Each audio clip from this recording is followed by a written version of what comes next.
नमस्ते दोस्तों। सही वक्त पर पिए गए कड़वे घूंट अक्सर जिंदगी मीठी कर दिया करते हैं। ये जो कोट है, ये सिंपली स्टूडेंट्स के लाइफ पे डिपेंड करता है। देखते हैं हम लोग 18 से 25-30 वर्ष के जो लोग तैयारी कर रहे होते हैं, उन्हीं के पैरेलल में बहुत से उनके दोस्त जो होते हैं जॉब कर रहे हो, लेकिन जो प्रिपरेशन कर रहे होते बच्चे उनसे बहुत ज़्यादा प्रेरित होते हैं कि मुझे भी जॉब करना चाहिए, मैं अपना समय बर्बाद कर रहा हूँ। और इन्हीं समय अगर वो संयम से बस तैयारी कर लेते हैं तो फिर 2-4 साल भले वो पीछे रहते हैं, परंतु जब सैटिस्फैक्शन की बात आती है तो 10 साल बाद अगर कंपैरिजन किया जाता है तो वो बहुत आगे हो जाते हैं। तो इसी के लिए सफलता के लिए सबसे बड़ी बात है संयम रखें और अपना कंटिन्यूटी निरंतरता रखें तैयारी में, ठीक है? जिससे कि अगर अभी आप कड़वा घूंट पीते हैं तो आपका जीवन जो होगा वो बहुत ही मीठा होगा, आने वाला भविष्य जो होगा वो बहुत ही मीठा होगा। तो आइए आज का डिस्कशन शुरू करते हैं। आज का डेट है 27 दिसंबर 2023 और अभी हम डिस्कस करेंगे द हिंदू के कुछ इंपॉर्टेंट आर्टिकल्स हिंदी में। तो सबसे पहले आज एक वर्ल्ड लोकेशन डिस्कस करेंगे, निकारागुआ। निकारागुआ कहाँ है? तो सेंट्रल अमेरिका में है, ठीक है? मान लीजिए निकारागुआ है तो इसके वेस्ट में पैसिफिक ओशन है, ठीक है, प्रशांत महासागर, और इसके ईस्ट में जो है वो अटलांटिक ओशन है, ठीक है? तो ये ध्यान रखिएगा। और ऊपर में नॉर्थ अमेरिका है और नीचे में साउथ अमेरिका है, ठीक है? अच्छे से इसको हम लोग मैप में पढ़ लेंगे। और ये आज न्यूज में इसलिए था क्योंकि बहुत से निकारागुआ के जो पैसेंजर हैं वो फ्लाइट में आए हैं, ठीक है? वो मुंबई में आए हैं और ऐसा आरोप लगाया जा रहा था फ्रांस में जब जब एयरबस A340 जो दुबई से मुंबई आनी थी, वो फ्रांस में तेल भरवाने गई थी, ठीक? तो फ्रांस के पुलिस के द्वारा ही कहा गया है कि ऐसी आशंका जताई गई कि A340 जो है वो मुख्यतः मानव तस्करी, ह्यूमन ट्रैफिकिंग से संलिप्त है। तो ऐसा आशंका था, इसलिए जितने भी यात्री आए भारत में मुंबई में तो यहाँ पे 276 यात्रियों पे कड़ी गहन जांच की गई, इन्वेस्टिगेशन किया गया अच्छे से, और 15 क्रू मेंबर थे, ठीक है? उन सभी को अच्छे से इन्वेस्टिगेट किया गया कि ये इनमें से कोई भी पैसेंजर जो है वो ह्यूमन ट्रैफिकिंग से संलिप्त तो नहीं है, ठीक है? इसी के लिए ये जो है लोकेशन बहुत ही इंपॉर्टेंस रखता है, निकारागुआ, ठीक है? इसलिए आज ये न्यूज में था, इसलिए आज ये हम लोग डिस्कस करेंगे। और निकारागुआ का जो राजधानी है वो है हैमानागुआ। तो ये ध्यान रखिएगा, निकारागुआ की राजधानी हैमानागुआ। और इसके बारे में जो भी महत्वपूर्ण चीजें होगी अभी हम पढ़ लेंगे। उसके बाद अगला आर्टिकल जो है, भारत रूस ने कुडनकुलम परमाणु ऊर्जा संयंत्र से संबंधित प्रमुख तथ्यों पर हस्ताक्षर कर लिया है, ठीक है? तो आज इसलिए ये आर्टिकल को आगे डाला हूं क्योंकि कुडनकुलम जो परमाणु ऊर्जा संयंत्र है ये बहुत ही महत्व रखता है भारत के परिप्रेक्ष्य से, ठीक है? तो इसके बारे में हम लोग पढ़ेंगे। सबसे पहले तो जानेंगे जो कुडनकुलम है वो तमिलनाडु में है, ठीक है? तमिलनाडु में ये परमाणु ऊर्जा संयंत्र शुरू किया गया है। ये इसका कार्य जो है वो 2002 में शुरू किया गया था और 2016 फरवरी 2016 से ये बहुत बड़ी मात्रा में बिजली का उत्पादन करने लगा, 1000 मेगावाट, ठीक है? और ऐसा उम्मीद जताया जा रहा है कि 2027 तक लगभग ये पूरी क्षमता में अपना कार्य शुरू कर देगा, कुडनकुलम परमाणु ऊर्जा संयंत्र, ठीक है? तो इसके बारे में हम लोग विस्तार से पढ़ लेंगे। इसमें कौन कौन से महत्वपूर्ण उपकरण है उसको भी हम लोग विस्तार से जानेंगे, जैसे कि प्रेशराइजर क्या होता है, ठीक है? उसके बाद अगला आर्टिकल जो है, विकास का नेतृत्व महिलाओं द्वारा नहीं बल्कि कॉरपोरेट द्वारा किया जा रहा है। मेनली ये जो मुद्दा शुरू हुआ G20 में, ऐसा कहा गया था जब भारत उसकी अध्यक्षता कर रहा था, तो महिला नेतृत्व वाले विकास को प्रोत्साहित करने के लिए डेटा से पता चलता है कि महिलाओं को उनके काम के लिए पर्याप्त भुगतान नहीं किया जा रहा है। ऐसा कहा गया था G20 के घोषणा पत्र में महिलाओं के लिए कि महिलाओं के द्वारा जो भी कार्य किया जाता है उसके लिए उसे पर्याप्त भुगतान नहीं हो पाता है, ठीक है? तो और भी चीजें हम लोग विस्तार से पढ़ेंगे। वैसे भी नरेंद्र मोदी का कहना भी है कि India is moving from women development to women led development, ठीक है? वुमेन के द्वारा ही अब ज़्यादा से ज़्यादा जो स्टार्टअप है वुमेन के द्वारा चलाया जा रहा है, उससे देश का विकास भी बहुत अच्छे तरीके से हो रहा है, ठीक है? महिलाओं के उत्थान से उसके पूरे परिवार का उत्थान होता है, ठीक है? यही इसलिए कहा जाता है कि परिवार में एक मर्द के शिक्षित होने से केवल एक मर्द शिक्षित होता है, वहीं महिला के शिक्षित होने से एक परिवार शिक्षित होता है। तो इसके बारे में हर एक चीज़ को विस्तार से पढ़ेंगे कि महिलाओं का जो भागीदारी लगातार बढ़ रहा है कॉर्पोरेट सेक्टर में, उससे क्या-क्या फ़ायदे हो रहे हैं। और एसडीजी का जो रिपोर्ट देखा गया है, जो 2030 में उम्मीद किया जा रहा था कि जेंडर इक्वालिटी से संबंधित जितने भी लक्ष्य रखे गए हैं उसको पूरा किया जाएगा, लेकिन ऐसा संकेत मिल रहा है कि लगभग 12% ही मात्र जो है एसडीजी का जो लक्ष्य है, एसडीजी गोल जो है 2030 तक पूरा करने का, मात्र 12% ही गोल यहाँ पे पूरा होता दिख रहा है। ठीक है, इसके बारे में हम लोग विस्तार से पढ़ लेंगे। उसके बाद अगला आर्टिकल जो है, प्रधानमंत्री के सेल्फी बूथ पर रेलवे कर रहा है बहुत बड़ा खर्च। ठीक है, ऐसा कहा गया है आरटीआई के जवाब में। ठीक है, तो एक आरटीआई किया गया था जो सेवानिवृत्त रेलवे अधिकारी थे अजय बोस, उन्हीं के द्वारा, तो ये याद रखिएगा नाम, अजय बोस रेलवे के अधिकारी थे, उन्हीं के द्वारा आरटीआई किया गया था। तो इसी के प्रति उत्तर में कहा गया है आरटीआई के द्वारा कि प्रधानमंत्री के लिए जो सेल्फी बूथ शुरू किया गया है रेलवे के द्वारा, उस पर बहुत बड़ी मात्रा में खर्च किए जा रहे हैं। तो यहाँ पे अपोजिशन के द्वारा भी लगातार कहा जा रहा है कि ये जो कहीं ना कहीं जो है 2024 में लोकसभा का जो चुनाव होने वाला है उसको प्रमोट करने के लिए ये किसी न किसी पार्टी, विशेष पार्टी को लाभान्वित कर रहा है। ठीक है, इसे रोकना चाहिए। ये कहीं ना कहीं टैक्स पेयर जो है, हम टैक्स पेयर जो टैक्स पे करते हैं उसका दुरुपयोग हो रहा है। ठीक है, तो इसको हम लोग विस्तार से पढ़ लेंगे। उसका जो अगला आर्टिकल है, पुनर्वापसी का मामला, अदालतों को धर्मनिरपेक्षता की संवैधानिक दृष्टि से भटकना नहीं चाहिए। लगातार देखा गया है कि हिंदू मुस्लिम के लिए, जैसे कि कहीं भी किसी भी क्षेत्र में अगर मुस्लिम का मस्जिद है तो वहां पे हर एक बार ऐसा उम्मीद जताया जाता है कि यहाँ पे पहले मंदिर ही होगा। ठीक है, और इसी कारण बहुत से ऐसे परिदृश्य देखे गए हैं जहाँ पे संभावना बन जाती है कि कुछ जो हाई कोर्ट या सुप्रीम कोर्ट के जो वक्तव्य है उससे एक निश्चित तबका जो है वो खुश नहीं हो पाता है। ठीक है, तो इसी के बारे में कहा जा रहा है कि बहुत से जो ऐसे मामले हैं जो हाई कोर्ट हैं वो प्रीजुडिस हो जाता है कि ये जो है मुख्यतः हर एक जगह मंदिर ही होगा, जितने भी मस्जिद हैं वहाँ पे मंदिर पहले से था। ठीक है, तो इसके बारे में भी हम लोग विस्तार से पढ़ लेंगे क्या क्या मामला है। ठीक है, और जैसे ज्ञान वापी का मामला हो गया, उसके बाद अभी राम मंदिर शुरू होने वाला, तो ये हर एक जगह जो था मुख्यतः पहले मस्जिद था, उसके बाद ही मंदिर फिर से बनाया गया। ठीक है, तो इसके जो इतिहास है हमेशा कंट्रोवर्शियल रहे थे, इसको इसलिए हम लोग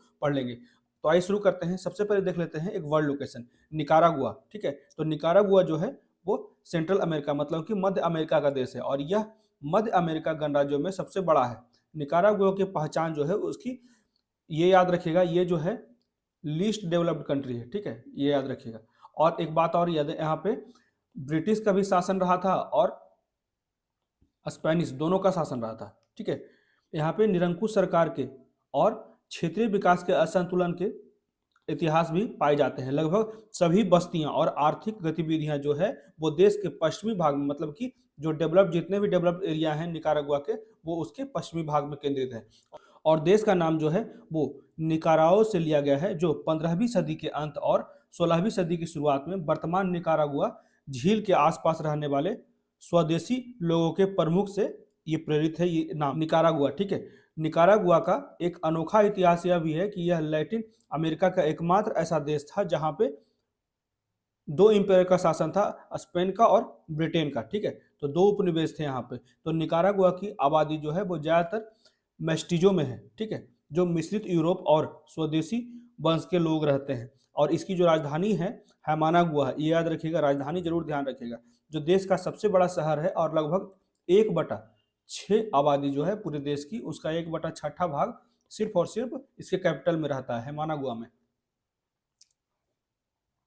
अब देखते हैं इसको मैप में। ठीक है, तो ये देख सकते हैं, ये जो क्षेत्र है यहाँ पे ही निकारागुआ है।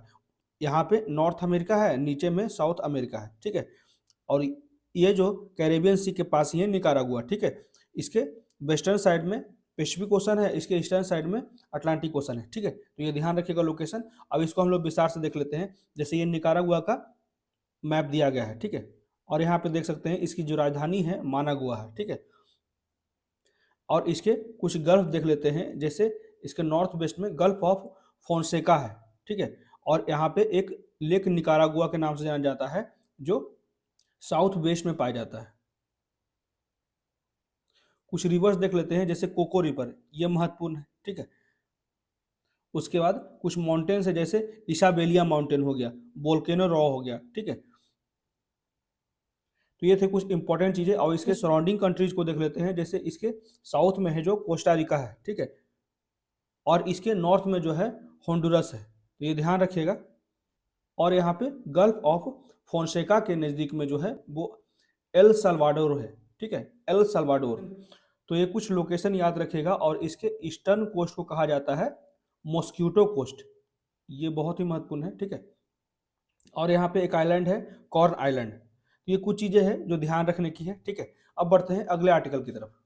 इसमें कहा जाता है कि भारत रूस ने कुडनकुलम परमाणु ऊर्जा संयंत्र से संबंधित प्रमुख तथ्यों पर हस्ताक्षर कर लिया है। तो इसी संबंधित बातें करेंगे हम लोग। मेनली जो है कुडनकुलम न्यूक्लियर पावर प्लांट के बारे में पढ़ेंगे।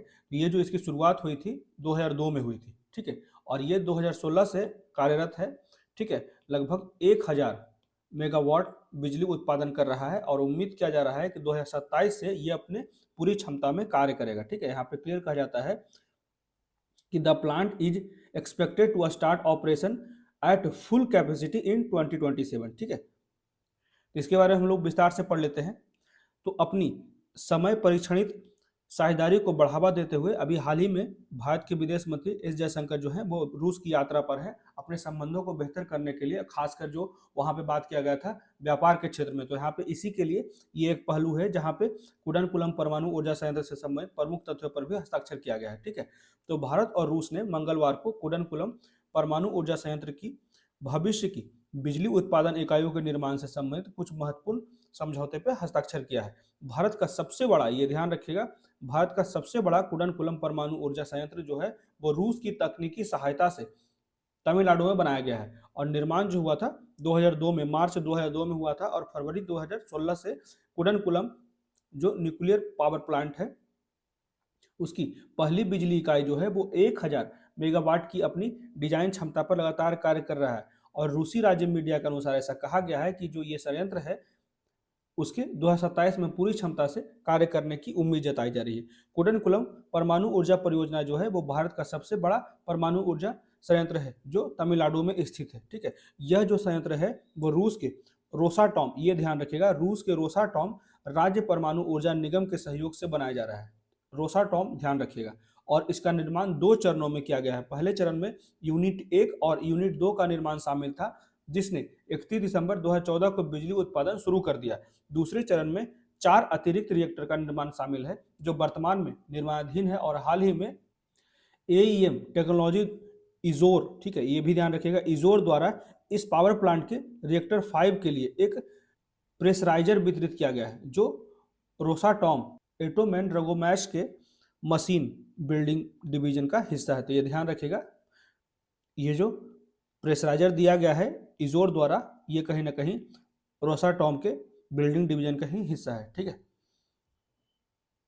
तो ये कुछ महत्वपूर्ण बातें हैं कुडनकुलम का। It is aim to improve the electricity generation of the country. ये मेनली जो है वो बिजली उत्पादन करने के लिए बनाया गया है संयंत्र, ठीक है। Based on Russian technology and Atomstroy export is the main supplier of the equipment. तो ये ध्यान रखिएगा कुछ बातें। ये पूरा का पूरा कैपेसिटी जो देगा वो 6000 मेगावाट का देगा, ठीक है। ये लोकेशन तमिलनाडु में है, कुडनकुलम में, ठीक है। तो कुछ चीज़ें ध्यान रखिएगा। अब देख लेते हैं प्रेशराइजर कैसा दिखता है। तो इस तरह का प्रेशराइजर दिखता है। तो प्रेशराइजर जो होता है वो परमाणु ऊर्जा संयंत्र का एक महत्वपूर्ण घटक है जो रिएक्टर में दबाव और शीतलन मात्रा बनाने वाले और बनाए रखने के लिए जिम्मेदार होता है, ठीक। इसलिए प्रेशराइजर महत्व रखता है और कुडनकुलम परमाणु ऊर्जा परियोजना में प्रेशराइजर संयंत्र की सुरक्षा और दक्षता सुनिश्चित करने में भी बहुत महत्वपूर्ण भूमिका निभाता है। कुडनकुलम में प्रयुक्त प्रेशराइजर का निर्माण जो होता है वो इतालवी कंपनी, उसके बाद वाल्टर टोस्टो द्वारा किया गया था। कुडनकुलम स्थल तक पहुंचने के लिए इसने समुद्र के रास्ते से लगभग 17,000 किलोमीटर की यात्रा की, ये प्रेशराइजर, ठीक है। तो ध्यान रखिएगा, भारत में कुडनकुलम परमाणु संयंत्र की इकाई 5 के लिए रूस से प्रेशराइजर भेजा गया। तो इस तरह का दिखता है प्रेशराइजर।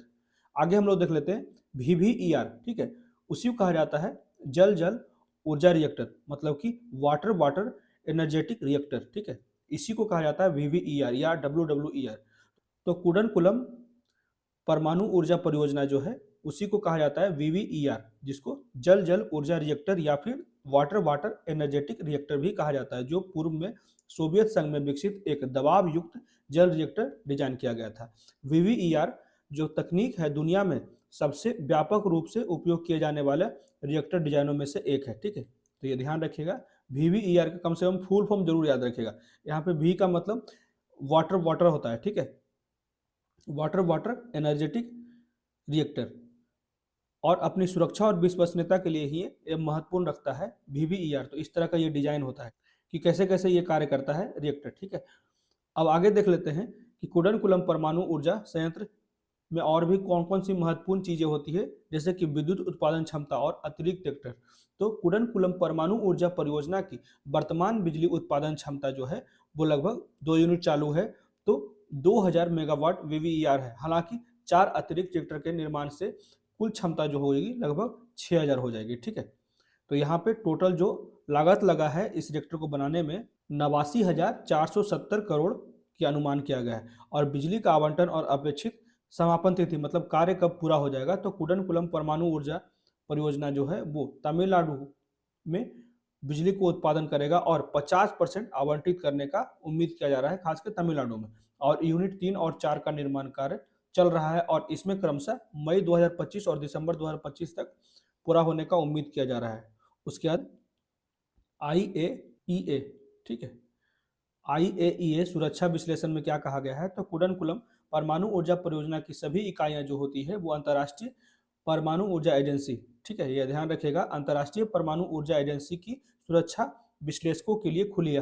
हालांकि कल्पक्कम परमाणु संयंत्र जो है, ये ध्यान रखेगा, कुडनकुलम जो है वो खुली हुई है IAEA के लिए, लेकिन कल्पक्कम जो है, कल्पक्कम परमाणु संयंत्र जो है वो IAEA विश्लेषण के लिए खुली हुई नहीं है, क्योंकि यह भारत अमेरिका परमाणु समझौता के तहत रणनीतिक उपयोग के लिए आरक्षित है, रिजर्व किया हुआ है। ठीक है, उसके बाद विरोध और बिजली उत्पादन। कुडनकुलम परमाणु ऊर्जा परियोजना की यूनिट 1 और 2 के निर्माण को स्थानीय लोगों के बड़े विरोध का सामना करना पड़ा, जिसके कारण कुछ समय तक के लिए काम भी रोका गया। हालांकि इकाइयों ने अंततः 2014 में बिजली उत्पादन का कार्य पूरा किया और यूनिट 1 और 2 को तैयार कर लिया। ठीक है, और उससे कुल उत्पादित बिजली जो है वो 75,781 मिलियन यूनिट होता है। तो ये था पूरा का पूरा कुडनकुलम परमाणु ऊर्जा संयंत्र के बारे में। ठीक है, और जो जो इंपॉर्टेंट पॉइंट्स हैं इसको नोट डाउन कर लीजिए, और इसका जो PDF चाहिए तो आप लोग टेलीग्राम पे देख सकते हैं। ठीक है, जिसका लिंक जो है वो ऑलरेडी दिया रहता है डिस्क्रिप्शन में। ठीक है, तो आइए शुरू करते हैं अगला आर्टिकल। इसमें कहा जाता है development led by corporates not women, मतलब कि विकास का नेतृत्व जो है वो महिलाओं द्वारा नहीं बल्कि कॉर्पोरेट्स द्वारा किया जा रहा है। मतलब ऐसा कहा जा रहा है राइटर के द्वारा कि जितने भी देश का विकास हो रहा है वो कॉर्पोरेट्स के द्वारा हो रहा है, महिलाएं इसमें भागीदार नहीं है। तो इसके बारे में ही हम लोग पढ़ लेते हैं। जैसे G20 घोषणा पत्र में ऐसा कहा गया कि महिला नेतृत्व वाले विकास, ठीक है, महिला को ज्यादा से ज्यादा लीड करने के लिए प्रोत्साहित करने की बात की जा रही है। तो महिला नेतृत्व वाले विकास को प्रोत्साहित करता है, लेकिन डाटा से ऐसा पता चलता है कि महिलाओं को उनके काम के लिए पर्याप्त भुगतान नहीं किए जा रहे हैं। तो दिल्ली में G20 शिखर सम्मेलन में एक घोषणा पत्र अपनाया गया जिसमें महिला सशक्तिकरण पे एक कार्य समूह स्थापित करने पे संकल्प लिया गया। ठीक है, यहीं पे कहा जाता है कि महिलाओं और लड़कियों के खिलाफ जारी जो भेदभाव है उसको देखते हुए ये जो नया संकल्प लिया गया है इसको स्वागत किया गया है, खासकर महिलाओं और लड़कियों के समाज में। लेकिन कुल मिलाकर अतीत में गठित कार्य समूहों को कार्यान्वित नहीं किया गया। और भी जो अभी हाल ही में जो समूह बनाया गया था जो पहले से ही महिलाओं के सशक्तिकरण के लिए, उसको अभी भी क्रियान्वित नहीं किया गया। तो अगर ये जो संकल्प लिया गया है अगर ये सही तरीके से कार्यान्वित करेगा तभी तो इसका सही इफेक्ट देखने को मिलेगा समाज में। इसी पे आगे कहा जाता है, उदाहरण के लिए सतत विकास लक्ष्यों में लैंगिक अंतर को दूर करने का जो विशिष्ट लक्ष्य रखा गया है, हालांकि SDG का जो गोल दिख रहा है 2030 वो पूर्णतः सही साबित होता हुआ नहीं दिख रहा है, क्योंकि यहाँ पे लगभग मात्र 12% ही गोल जो है SDG का वो प्राप्त करता हुआ दिख रहा है वैश्विक स्तर पे, और बाकी जो है वो पटरी से उतर चुके हैं।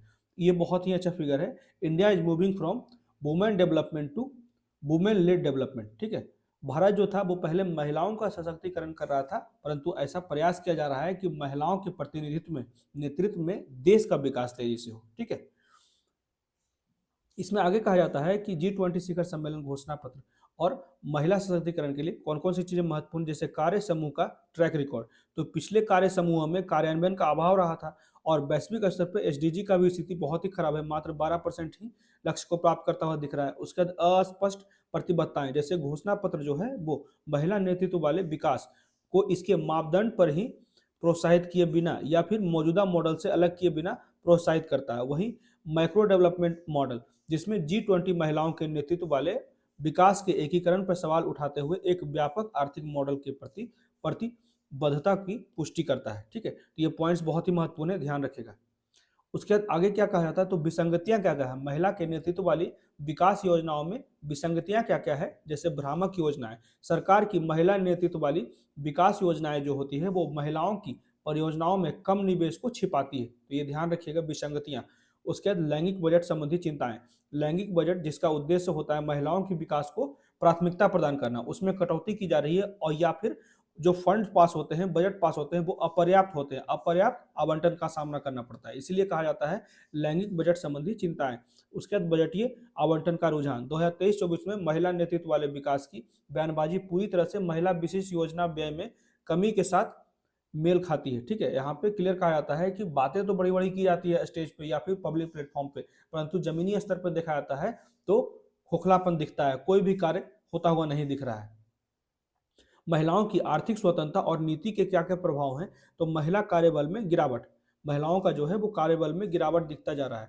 जैसे में आवधिक श्रम बल सर्वेक्षण से पता चला है कि महिलाओं के नियमित वेतन वाले काम में 21.9% से 15.9% की गिरावट आई है, तो ये देख सकते हैं, ये आवधिक श्रम बल सर्वेक्षण से ये रिपोर्ट दिया गया है। उसके बाद असंगठित क्षेत्र में शोषण होता है महिलाओं का, जिसके कारण भी वहाँ पे संख्याएं घट रही है। जितने भी अनऑर्गेनाइज सेक्टर होते हैं वहाँ पे महिलाओं का सुरक्षा सुनिश्चित नहीं होता है, इसी के लिए वहाँ पे महिलाएं जो है वो लगातार कार्य से दूर भागती है। तो असंगठित क्षेत्रों में 95% से अधिक महिलाओं को नौकरी में असुरक्षा और शोषण का सामना करना पड़ता है। उसके बाद कमजोर समूहों पर नीति का प्रभाव। अमीरों के पक्ष में आर्थिक नीतियां जो होती है वो महिलाओं विशेषकर दलितों और आदिवासियों पर प्रतिकूल प्रभाव डालती है, जिससे कि कॉर्पोरेट नेतृत्व वाले विकास को बल मिलता है। वहीं वास्तविकता यहाँ पे इसी को निष्कर्ष भी कहा जा सकता है। ठीक है, निष्कर्ष में लिख सकते हैं कि वास्तविकता यह है कि महिलाएं विशेष रूप से दलित और आदिवासी जो हैं वो राष्ट्रीय संसाधनों को सबसे अमीर 1% को सौंपने की केंद्रीय शासन की आर्थिक नीतियों का खामियाजा भुगत रहा है, जो अब देश की 40% संपत्ति पे नियंत्रण रखते हैं, और यह जो है वो कॉर्पोरेट नेतृत्व वाला विकास है, निश्चित रूप से महिला नेतृत्व वाला नहीं है। ठीक है, हर एक जगह से सिर्फ और सिर्फ जो है वो अमीरों को प्रमोट किया जाता है। ठीक है, यहाँ पे ये सारी बाधाएं लिखिएगा। ठीक है, कार्यबल के क्षेत्र में महिलाओं का लगातार शोषण होता है, वहाँ पे नियमित वेतन नहीं दिया जाता है, असंगठित क्षेत्र में शोषण किया जाता है। ठीक है, असुरक्षा होता है। उसके बाद जो कमजोर समूह होते हैं उनको नीतियों के द्वारा प्रभावित नहीं किया जाता है, उनको ज़्यादा प्रोत्साहित नहीं किया जाता है, तो इसी कारण यहाँ पे कहा जाता है कि कॉर्पोरेट का नेतृत्व दिख रहा है लेकिन महिलाओं का नेतृत्व नहीं।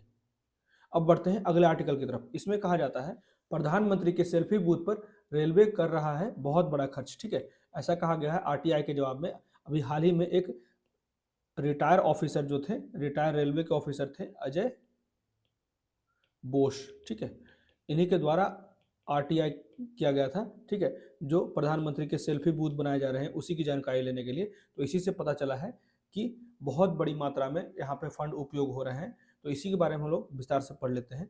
तो आरटीआई आवेदन पर मध्य रेलवे से प्राप्त एक जवाब के अनुसार केंद्रीय रेलवे स्टेशनों पर प्रधानमंत्री नरेंद्र मोदी की छवि वाले प्रत्येक अस्थायी 3D सेल्फी बूथ पर लगभग 6.25 लाख रुपए खर्च हो रहे हैं। ठीक है, तो ये ध्यान रखिएगा, प्रत्येक अस्थायी 3D सेल्फी बूथ पर 6.25 लाख खर्च हो रहे हैं, वहीं प्रत्येक अस्थायी सेल्फी बूथ पर 1.25 लाख की लागत लगाई जा रही है। उसके बाद एक सेवानिवृत्त रेलवे अधिकारी, यही अजय बोस हैं जो आरटीआई किए थे, तहत एक प्रश्न के उत्तर में मध्य रेलवे के उप महाप्रबंधक अभय मिश्रा ने कहा कि उन्होंने अपने 5 डिवीजनों मुंबई भूसावल में 50 रेलवे स्टेशनों पर, ये सारे स्टेशन हैं जहां पे नरेंद्र मोदी का जो है वो सेल्फी बूथ बनाया गया है। ठीक है, तो यहाँ पे जो विपक्षी पार्टियां हैं ये पूर्णतः इसका विरोध करें, और सही भी बात है, क्योंकि अगर किसी विशेष व्यक्ति का प्रमोशन नहीं होना चाहिए, क्योंकि ये कहीं ना कहीं ये डेमोक्रेसी है, लोकतंत्र है। इससे अभी भी देखा जाता है कि लगातार जो ये एक चेहरा का जो राजनीति हो रहा है, ये कहीं ना कहीं एक पक्षीय राजनीति हो रहा है। तो इसी के बारे में यहाँ पे विपक्षी दलों ने कहा है कि एक भी दिन ऐसा नहीं जाता है जब कोई ट्रेन में यात्रा करते समय अपने भयानक अनुभव को साझा ना करता हो, चाहे वो गंदगी हो या फिर अनियमितता हो, ठीक है, या फिर महिलाओं की असुरक्षा हो या फिर दुर्घटना हो, ठीक है, कर्मचारियों का दुर्व्यवहार हो या फिर टिकट का समस्या हो। ठीक है, खास के नॉर्थ के क्षेत्र में जैसे बिहार हो गया, यूपी में हो गया, खास के फेस्टिवल्स के समय बहुत ज़्यादा बड़ी संख्या में भीड़ होती है, और उसका जो है प्रबंधन सही तरीके से रेलवे करने में सफल नहीं हो पाता है। तो पहले इन समस्याओं को दूर करने की आवश्यकता है, इसी की बात यहाँ पे विपक्षी पार्टियों द्वारा कहा जा रहा है। ठीक है, तो लोग सेवाओं के लिए अधिक भुगतान कर रहे हैं, भले ही सेवाएं खराब होती जा रही है। अभी लगातार जो वंदे भारत है, ठीक है, या फिर राजधानी है, वहाँ पे जो टिकट के दाम लगातार बढ़ते जा रहे हैं। आजकल फ्लैक्सी फेयर लगने लगे हैं। ठीक है, जितना लेट करिएगा, जिस तरह से फ्लाइट्स का टिकट हम लोग कटाते हैं, जब जितना नज़दीक समय में टिकट कटाइएगा उतना ज़्यादा पैसा लगेगा। ठीक है, तो उसी की बात की जा रही है। और बेहतर सुविधाओं की तुलना में सेल्फी पॉइंट पर करोड़ों खर्च किया जाना, क्या यह व्यवहारिक है, इसी की बात की जा रही है। तो रेलवे स्टेशनों पे नरेंद्र मोदी के 3D सेल्फी पॉइंट स्थापित करके करदाताओं, टैक्स पेयर, ठीक है, के पैसे की पूरी तरह से बर्बादी है। और मोदी सरकार ने राज्यों को सूखा और बाढ़ राहत नहीं दिया है। वहीं जैसे कि अभी हाल ही में केरला ने बोला कि उसका 2 साल से बहुत बड़ी मात्रा में जो फंड है अभी भी पेंडिंग है केंद्र सरकार से। तो यही सारी बातें की जा रही है कि सूखा और बाढ़ का जो राहत है वो नहीं मिला केंद्र सरकार से, परंतु इस तरह का प्रमोटिंग कार्य किया जा रहा है। ठीक है, ये कहीं ना कहीं 2024 को ध्यान में रखकर, लोकसभा के चुनाव को ध्यान में रखकर इस तरह के कार्य किए जा रहे हैं, जिससे कि लोगों को ज़्यादा से ज़्यादा वोट के लिए आकर्षित किया जा सके। ठीक है, तो विपक्षी शासित राज्यों के लिए मनरेगा फंड भी अभी भी लंबित है, लेकिन इसमें इन सस्ते चुनावी स्टंटों पर उदारतापूर्वक सार्वजनिक धन खर्च करने का दुस्साहस किया जा रहा है। तो इसलिए दुस्साहस किया जा रहा है क्योंकि कितने भी सेंट्रल गवर्नमेंट हो या फिर स्टेट गवर्नमेंट हो, जैसे बिहार का ही लिया जाए, कुछ भी हम कर लें, यहाँ पे 2 ही पार्टी आती है, तो ये कहीं ना कहीं यहाँ पे जनता सशक्त नहीं है ना। उसी तरह से केंद्र में है, अगर जनता सशक्त होती तो वो खुद अपने आने वाले 5 साल के बारे में सही तरीके से तय कर पाती। ठीक है, तो मुख्यतः जो है यहाँ समस्या जो है वो जनता की है। हम कितने जागरूक हैं? आधे से ज़्यादा लोग जो हैं, हर एक बार देखा जाता है कि 55 से 65% के बीच में ही वोटिंग होती है, वो किसी भी क्षेत्र में हो। तो बाकी का जो लोग हैं वो कहाँ होते हैं? 35% लोग जो होते हैं वो छुट्टी मनाने जाते हैं। जिस दिन भी चुनाव होता है उसको वो लोग वैकेशन समझते हैं। तो इन चीज़ों से जागरूक होने की आवश्यकता है। उसके बाद आगे कहा जाता है कि सरकारी धन के घोर दुरुपयोग की आलोचना की जा रही है। ठीक है, इसी में आगे कहा जाता है कि ईमानदार करदाता की कीमत पर प्रधानमंत्री और सत्तारूढ़ दल जो है उसका बेशर्म आत्म प्रचार जो है वो सरकारी संसाधनों का बड़ी मात्रा में दुरुपयोग किया जा रहा है, जो किसी भी अन्य लोकतंत्र में नहीं होता। तो निंदा की जाएगी और करदाता विद्रोह का कारण बनेगा। और भारत में हम दुर्भाग्य से अपने शासकों की मनमौजी, ये तो बात नहीं है, जितने भी रूलिंग पार्टी हैं कुछ भी कर ले उसका अपोजिशन तो अपोज करेगा ही। अगर वही अभी सरकार में होते तो बीजेपी अपोज कर रही होती। ठीक है, तो ये सारी चीज़ें ध्यान रखने की नहीं है, बस कुछ टेक्निकलिटी को ध्यान में रखने की जरूरत है। इतना अनावश्यक चीज़ है। प्रधानमंत्री का जो सेल्फी पॉइंट है ये उतना तार्किक नहीं है, क्योंकि भारत कोई विकसित देश नहीं है। तो भारत को सबसे पहले अपने आधारभूत जो आवश्यकता है उसको पूरा करना चाहिए। जैसे इंफ्रास्ट्रक्चर को डेवलप करने के लिए, जैसे रेलवे के ही मामले में जितनी भी जरूरी आवश्यक चीज़ें हैं उसको पहले बेहतर करने की आवश्यकता है। ठीक है, तो वो ज़्यादा जरूरी है। अब बढ़ते हैं अगले आर्टिकल में। इसमें कहा जाता है court should not astray from the constitutional vision of secularism, मतलब सेक्युलरिज्म के मामले में अदालतों को संवैधानिक दृष्टि से भटकना नहीं चाहिए। ठीक है, अदालतों को धर्मनिरपेक्षता की संवैधानिक दृष्टि से भटकना नहीं चाहिए। तो इसी के बारे में हम लोग विस्तार से पढ़ लेते हैं। जैसे कि न्यायपालिका को पूजा स्थल की स्थिति को बदलने के लिए बार बार होने वाले सांप्रदायिक रूप से प्रेरित प्रयासों को वैध बनाने के रूप में नहीं देखा जाना चाहिए। उसी की बात हम लोग शुरुआत में कर रहे थे। जितने भी हिंदू मुस्लिम के बात विवाद होते हैं वहाँ पे देखा जा सकता है, और ये कहीं ना कहीं जो अफेक्ट डालता है वो सेंट्रल गवर्नमेंट का भी डालता है। ठीक है, जितने भी मुस्लिम के मस्जिद हैं वहाँ जितने भी बार तोड़े जाते हैं तो कहे जाते हैं कि हिंदू के मंदिर हैं। एक बार भी ऐसा नहीं कहा गया कि हाँ भाई यहाँ पे कोई भी सबूत नहीं मिला है। ठीक है, तो ये कहीं ना कहीं जो है एक पक्षीय सोच है। ठीक है, इसी पे आगे कहा जाता है कि इलाहाबाद हाई कोर्ट का जो विवादास्पद फैसला कौन कौन सा आया है, तो कानूनी चुनौती मान्य, जैसे इलाहाबाद उच्च न्यायालय ने ज्ञानवापी मस्जिद के हिस्से को भगवान विश्वेश्वर की संपत्ति घोषित करने के लिए 1991 में मुकदमे की अनुमति दी। वहीं विवादास्पद व्याख्या क्या किया गया, तो कोर्ट का दावा है कि पूजा स्थल जो है वो अधिनियम तब तक लागू नहीं होता जब तक कि धार्मिक चरित्र निर्धारित नहीं होता। वहीं आगे का पॉइंट है कि सांप्रदायिक तनाव की संभावना, मतलब इस फैसले से एक मस्जिद को मंदिर में बदलने में तेजी आ सकती है, जिससे कि सामाजिक तनाव बढ़ सकता है। तो ये सब जो है कुछ विवादास्पद फैसले हैं। ठीक है, इसी के बारे में यहाँ पे बात की जा रही है। तो न्यायिक व्यवहार में विसंगतियां और संवैधानिक दृष्टि क्या क्या है, तो न्यायिक व्यवहार की पहले बात कर लेते हैं। जैसे भिन्न व्यवहार महिला उपासकों द्वारा पूजा के अधिकारों पर केंद्रित 2022 के मुकदमे के उपचार की तुलना जो है वो मस्जिद में रूपांतरण की मांग करने वाले 1991 के मुकदमे से की गई।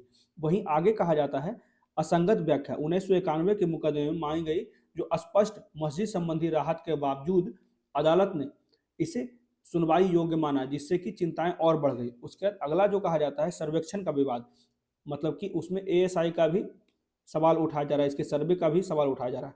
तो 1991 के मुकदमे का फैसला करने के लिए 2022 के मुकदमे के लिए एएसआई सर्वेक्षण का आदेश दिया, जिससे कि अस्पष्टता और आगे विवादों की संभावनाएं भी बढ़ जाती है। संवैधानिक दृष्टि से देख लेते हैं तो न्यायपालिका की संवैधानिक भूमिका क्या क्या है। तो न्यायपालिका को धर्मनिरपेक्षता को प्राथमिकता देनी चाहिए और पूजा स्थलों की स्थिति को बदलने के वैध प्रयासों का विरोध करना चाहिए। उसके बाद राष्ट्रीय महत्व को बढ़ावा देना चाहिए, जैसे महत्वपूर्ण राष्ट्रीय महत्व का दावा करना चाहिए, जिससे कि न्यायपालिका को निष्पक्ष निर्णय पर ध्यान देना चाहिए। इसी की बात की जा रही है, यहाँ पे किसी के तरफ झुकने की जरूरत नहीं है।